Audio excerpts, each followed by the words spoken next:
ako confident pa rin hanggang ngayon dun sa pagiging trial ready ng prosecution, lalo na sunod-sunod na naman yung pag-refer nila sa ebidensya. So hindi lang na ito simpleng statements ng mismong presidente. Ngayon, iniisa-isa nila yung mga witnesses nila.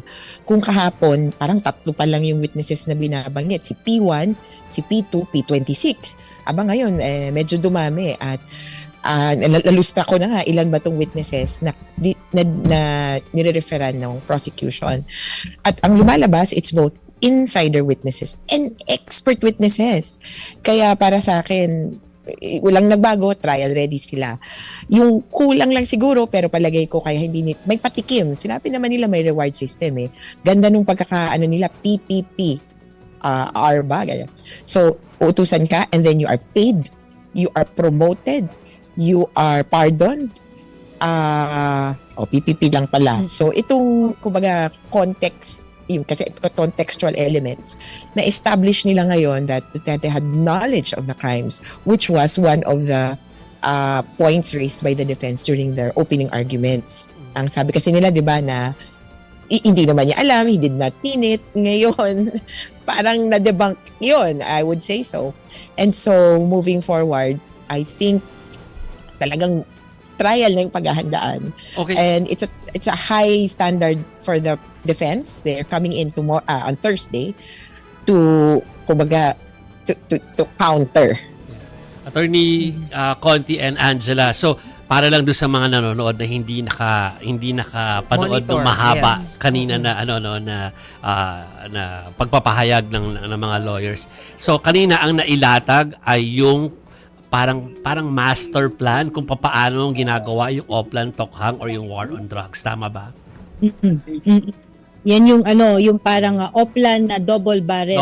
Nagmula yan. Oo, nagmula yan doon sa PNP memorandum under the leadership of PNP Chief Bato de la Rosa. Tapos doon din sa presentation kanina, nagkaroon sila ng pinakita nila yung photo gallery na pine-present nga publicly ni PRRD.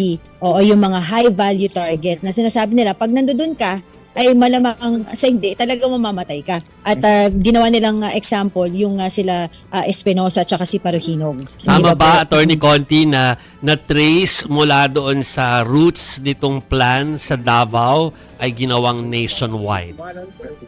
Yes, ang galing nung pagkakatahe kasi kumbaga ito yung modus operandi, ito yung structure, di ba? Nakita natin yung hierarchy. At the very top of the hierarchy would be Duterte.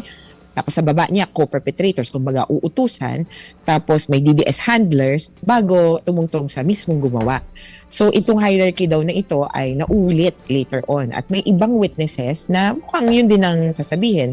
Halos Davao model lang din ang gagawin or ang ginawa nung presidente na siya. Kaya crucial ito, I think, na may structure which is in command and in control.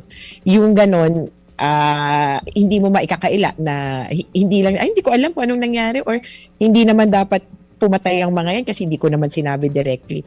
This is clear indication that he knew, he ordered, and that after he learned about the killings, he promised them pardon kung sakaling makasuhan. In fact, pinramis niya, hindi kayo makakasuhan.